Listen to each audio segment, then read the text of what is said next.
Hi friends, அனைவருக்கும் வணக்கம். Beginners கூட சூப்பராக சுலபமாக வீட்டிலையே செஞ்சிடலாம் இந்த சோன் அல்வா.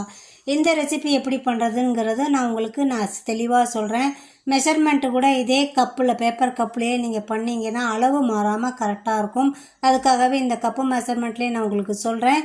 பாருங்கள், ஃபஸ்ட்டு 1/4 கப்பு நெய் எடுத்துக்கோங்க. அதுக்கப்புறம் 1 கப்பு மைதா, 1/4 கப் பால் பவுடர், 1 கப்பு சுகர். இந்த மாதிரி மெஷர்மெண்ட்டில் நீங்கள் எடுத்திங்கன்னா அளவு மாறாமல் கரெக்டாக வருங்க.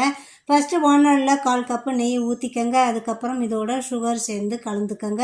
அது ஒரு பக்கம் ஒரு 2 செகண்டுக்குள்ளேயே நல்லா மெல்ட் ஆயிரும்.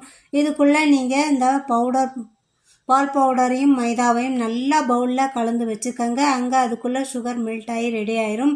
அதுக்குள்ளே நீங்கள் பேப்பர் கப்பில் நீங்கள் முந்திரி எல்லாம் வச்சு ரெடி பண்ணி வச்சுக்கோங்க. அப்போ தான் கலந்த உடனே போடுறதுக்கு ஈஸியாக இருக்கும். இங்கே பாருங்கள், கலர் மாதிரி இந்த கலரில் வந்ததுக்கப்புறம் உடனே அடுப்பை ஆஃப் பண்ணிவிட்டு கலந்து வச்ச பவுடரை இதோட சேர்த்துக்கோங்க. சேர்த்து 3 நிமிஷம் கிண்டுனா சூப்பராக அடுப்பில் வானலியில் ஒட்டாமல் அழகாக இந்த சோன் அல்வா ரெடி ஆயிரும். இதை ரெடி பண்ணி வச்சுருக்க கப்பில் கொஞ்சம் கொஞ்சமாக ஊற்றி நீங்கள் செட் பண்ணி ஒரு 1/2 hour கழித்து நீங்கள் கட் பண்ணி எடுத்து பார்த்தா சூப்பரான சுவையில் சோன் அல்வா ரெடி ஆயிருங்க. கடைகளில் இதை அதிக விலை கொடுத்து வாங்குவீங்க. ஆனால் வீட்டில் இந்த அளவு ஈஸியாக பண்ணலாங்கிறது நீங்கள் வீட்டில் இதே மாதிரி மெஷர்மெண்ட்டில் செஞ்சு பாருங்கள். உங்களுக்கு சூப்பராக சுவையாக வரும். இப்போ பாருங்கள், கட் பண்ணி எடுத்தாச்சு.